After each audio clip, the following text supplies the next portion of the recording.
अवांखे update कंदालू। अहम ख़बर है, सिंध काबीना उस्तादनि जी भर्ती वारी पॉलिसी में नरमी करे छॾी आहे। औरत उम्मीदवार जूं पासिंग मार्कूं 55 मां घटाए 50% कयूं वयूं आहिनि। बिल्कुल नाज़रीन, अवां ताईं अहम ख़बर पहुचायूं पिया। माज़ूरनि लाइ पासिंग मार्कूं 55 मां घटाए 33% कयूं वयूं आहिनि। अक़िलती उम्मीदवारनि लाइ बि पासिंग मार्कूं 55 मां घटाए 50% कयूं वयूं आहिनि। वरी वज़ीर सैद मुराद शाह जो चवणु आहे त उस्तादनि जी तरबियत बहितर तरीक़े सां कई वेंदी। PhD जूं 32,510 जायूं आहिनि। अवांखे अपडेट कंदा हलूं। अहम ख़बर आहे, टेस्ट ॾींदड़ मां 11,549 उम्मीदवार पास थिया आहिनि। सिंध काबीना उस्तादनि जी भर्ती वारी पॉलिसी में नरमी करे छॾी आहे।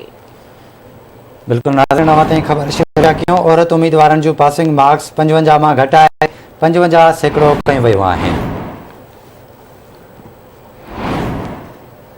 माज़ूरनि लाइ पासिंग मार्क्स 55 मां घटाए 33% कयूं वयूं आहिनि।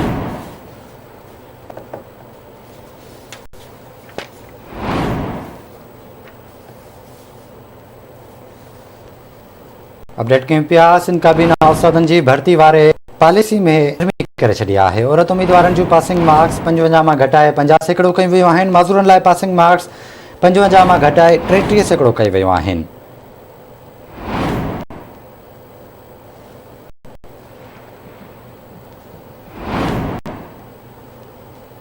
ख़बर अवां सां शेयर कंदा हलूं। अहम ख़बर आहे, सिंध काबीना उस्तादनि जी भर्ती वारी पॉलिसी में नरमी करे छॾी आहे। औरत उम्मीदवारनि जूं पासिंग मार्कूं 55 मां घटाए 50% कयूं वयूं आहिनि। माज़ूरनि लाइ पासिंग मार्कूं 55 मां घटाए 33% कयूं वयूं आहिनि।